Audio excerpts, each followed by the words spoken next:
My synthesizer laboratory.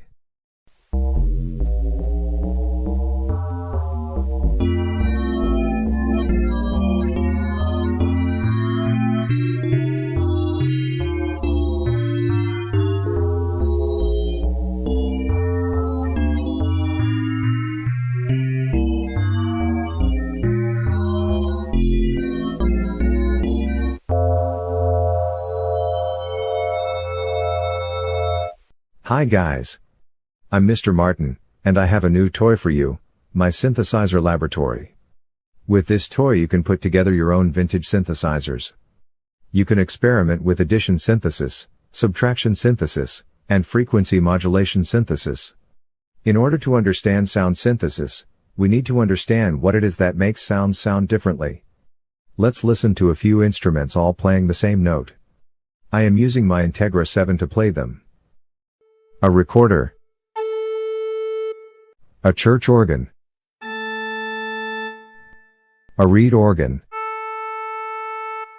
a clarinet, and an oboe. Even though all the instruments played the same note, they sound different. The reason is that they do not only produce the tone for the actual note, but also adds a spectrum of overtones. The art of creating synthesized sound is all about creating that overtone spectra. You can do that by starting with a sine tone, and then add overtones, preferably also sine tones, since those does not have any overtone spectra by themselves. Let's try creating an overtone spectra. We start by adding the bass tone, then a higher tone, and one even higher tone, and finally a much higher tone. You can hear that the sound gets sharper and sharper as we add overtones. If you look at the oscilloscope, you can see that it looks a little like a square wave.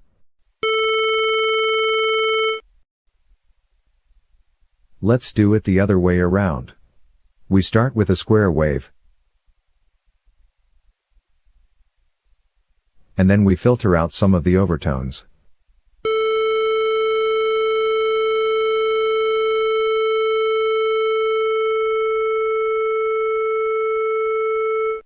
It looks and sounds similar to the sound we added together.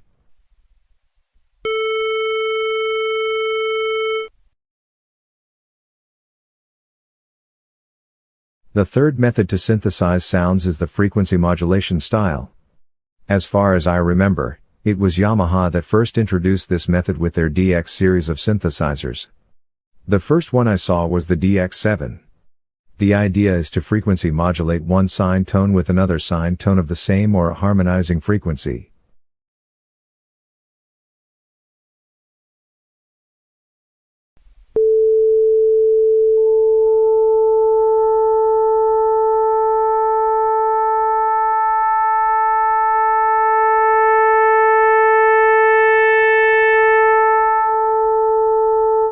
While the modulator is high, the oscillator runs faster, thus pushing its positive half early. While the modulator is low, the oscillator runs slower, thus pushing its negative half late. When the cycle of one period comes to the end, the overall time is the same, however intense the modulation is. The modulators can be connected in series in order to create even more overtones.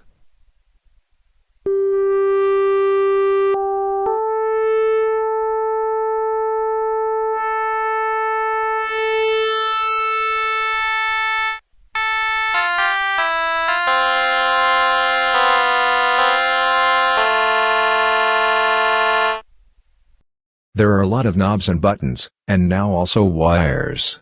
Let's go through them all, module by module.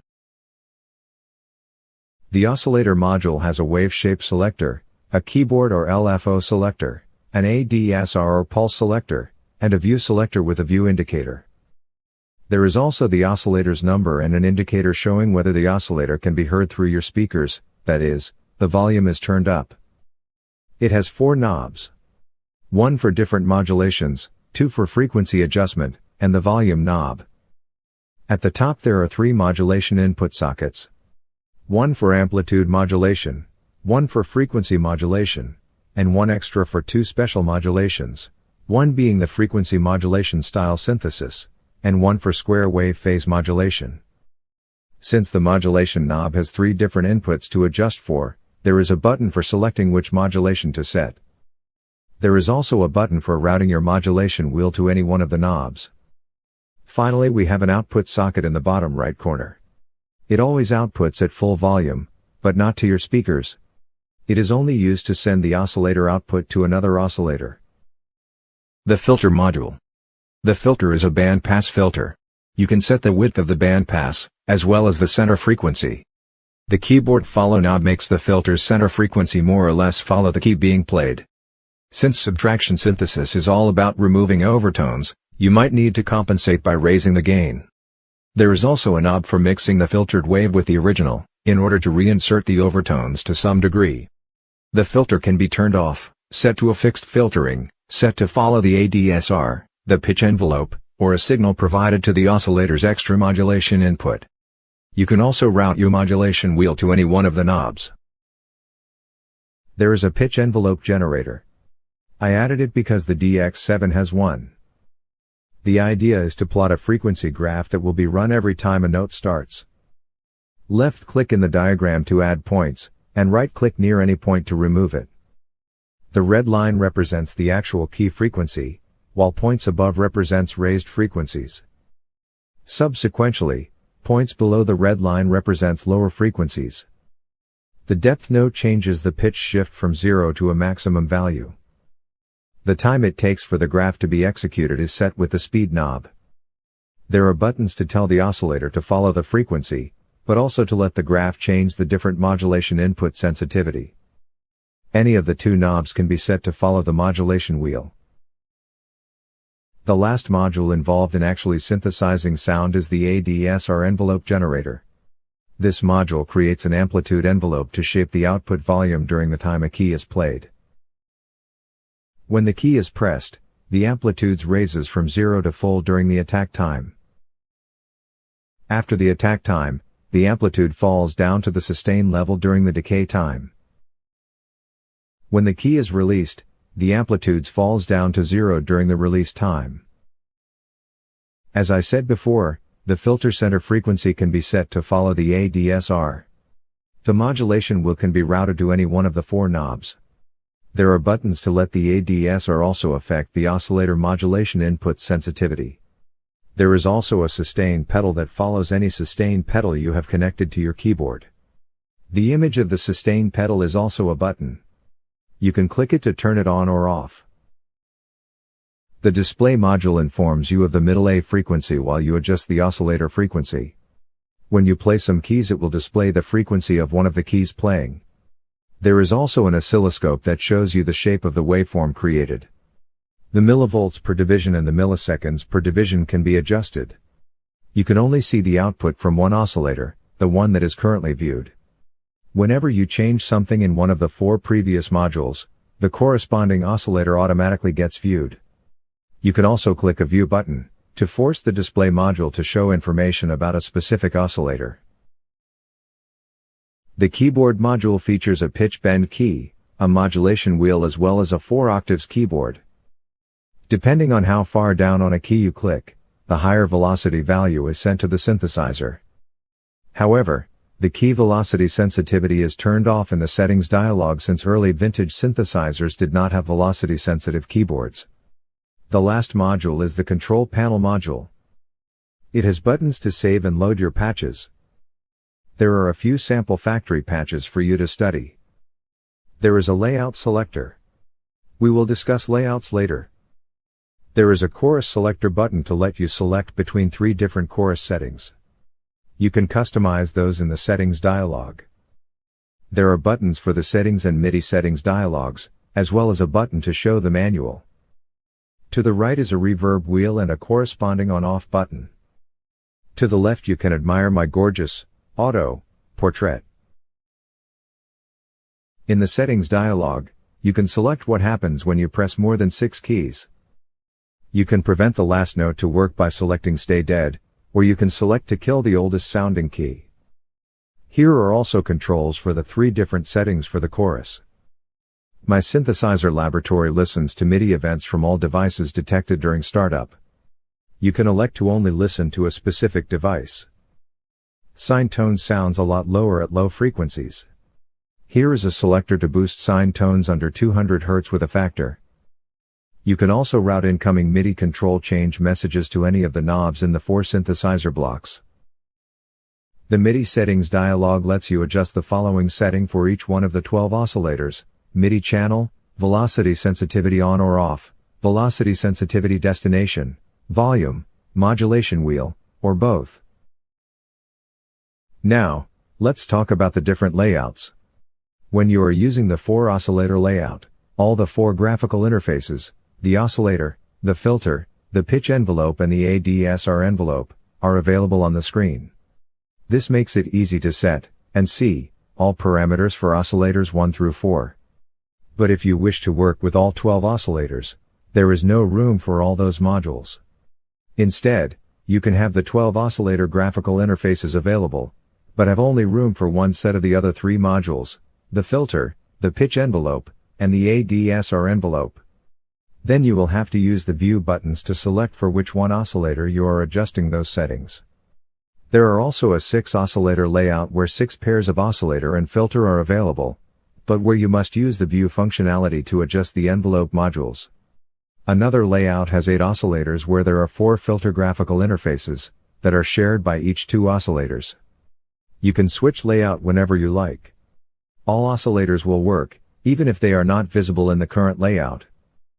Let's try to make some sounds. Subtraction synthesis works by filtering out overtones from waveforms. The most used waveforms are square wave, sawtooth wave, and white noise. A square wave can have its overtone spectra changed by changing the ratio between the high part and the low part times.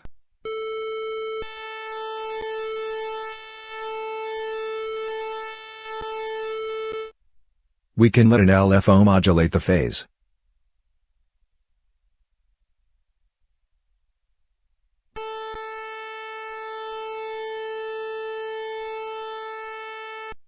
Then, maybe, add some filter.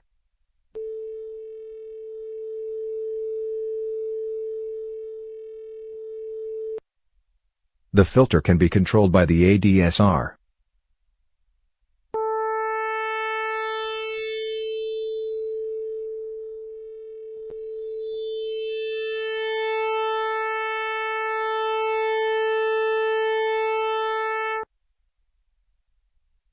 Let's add chorus.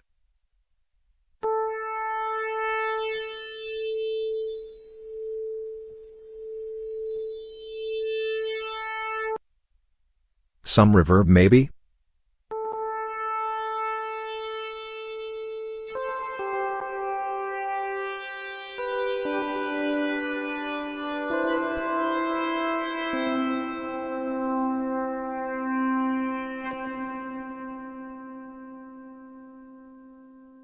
Now we will combine all 3 types of synthesis to build a church organ.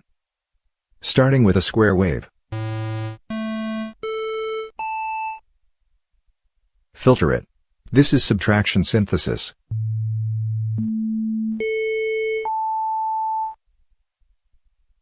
Adding some overtones, and also some subtones to fill out the bass. This is addition synthesis.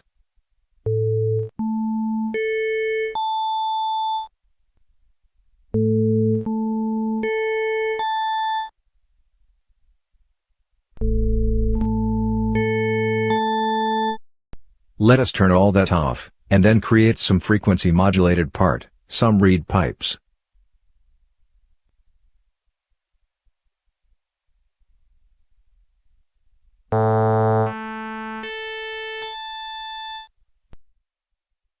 And now put it all together.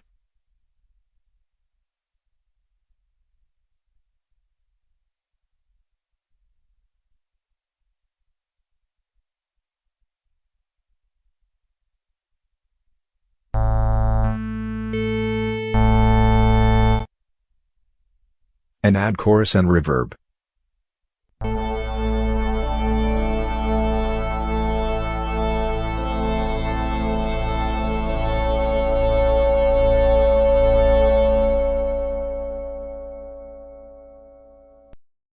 I have broken my own rules about keeping this to be all about vintage synthesizers. I could not help but to add a taste of the technique of today, recorded waves. I added a very rudimentary support for playing recorded waves. You can record some tones you play on an instrument, for example all C and Gs from the lowest key you want up to the highest key you want. Save them all in one folder where you have no other files. Then select the waveform called wave.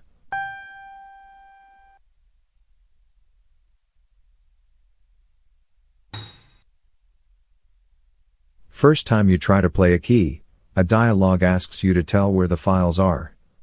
Do so, and the application will create all intermediate files for the missing keys.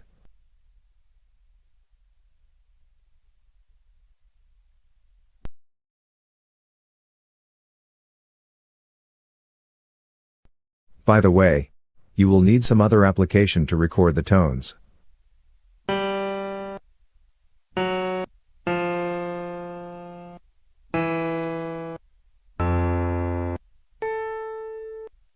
If you select drum set rather than wave, no intermediate files are created, since it is for a drum set, where all sounds are from different instruments.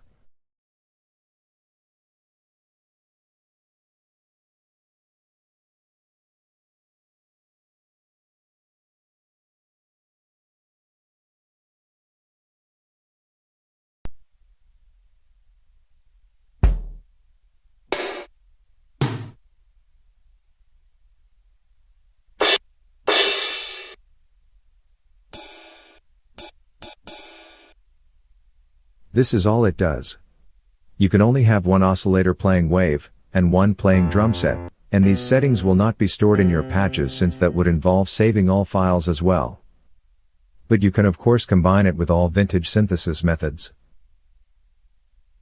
This short piece of music you heard at the beginning was played by ADAW, Cubase. However, my synthesizer laboratory is an application, not a MIDI driver. It is therefore not possible to detect the application from ADAW. Creating a driver is an expensive and slow process that involves getting approval from Microsoft, so doing that is not an option for me. But there are solutions. I have used two that work fine. One is to have an external USB to MIDI interface and connect a MIDI wire direct between the input and the output sockets. The DAW can then use the output to send MIDI while my synthesizer laboratory uses the input to receive MIDI. I have also tried a freeware called MIDI Loop, that also did the trick.